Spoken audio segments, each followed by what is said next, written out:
ഒന്ന് അച്ഛനെ വിളിച്ചിട്ട് അതിന് വാട്സപ്പ് ചെയ്താ പോരെ. എനിക്കങ്ങനെ മാലു വിചാരിക്കണ പോലെ പേടിയൊന്നുമില്ല. പിന്നെ അച്ഛന്റെ ഒരു സന്തോഷത്തിന് വേണ്ടി ഞാൻ പേടി അഭിനയിക്കുന്നു.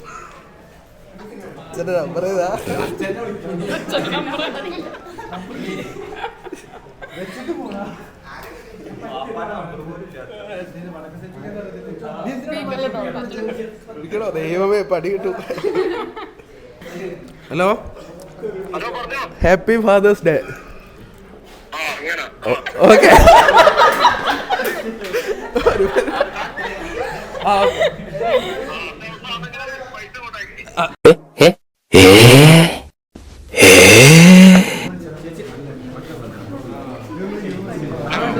ഹലോ, അസ്സലാമലൈക്കും.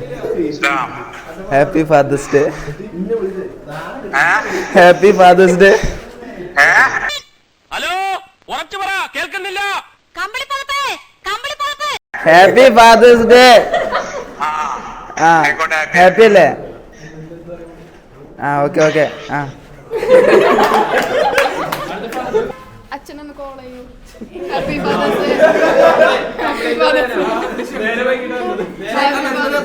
ഫാദേഴ്സ് ഡേ ആണ് ജൂൺ 15. അപ്പോൾ അതൊരു ചെറിയൊരു ടാസ്ക് പോലെ ഒന്ന് അച്ഛനെ വിളിച്ചിട്ട് ഹാപ്പി ഫാദേഴ്സ് ഡേ വിഷയം. അല്ലെങ്കിൽ അച്ഛൻ ഞാനാണ്.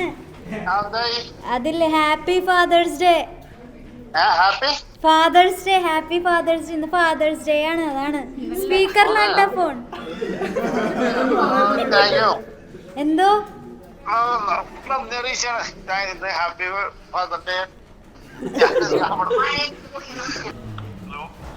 ഹലോ അച്ഛനെ ഹാപ്പി ഫാദേഴ്സ് ഡേ. ആ, ഹാപ്പി അല്ലേ? ക്ലാസ് കഴിഞ്ഞ് ഇറങ്ങിയപ്പോ നമ്മള് ഫാക്കൽറ്റീസ് പിടിച്ചു തരത്തി ഒരു ഹാപ്പി ഫാദേഴ്സ് ഡേ പറയാൻ പറഞ്ഞതാ. ഓ, കുടുംബത്തോട്ട് പോകുക, അപ്പൊ പിടിച്ചു തരത്തിയതാ. അച്ഛനായത് കൊണ്ടും കാശുള്ളത് കൊണ്ടും നമ്മളൊന്നും ചെയ്യില്ല എന്നുള്ള ധാഷ്ട്യം ഇതുപോലെ എന്റെ വീട്ടിലുണ്ട്. നിന്നെ 10 വയസ്സ് വരെയല്ലേ തല്ലുള്ളൂ, എന്നെ ഇന്നലെയും തല്ലി.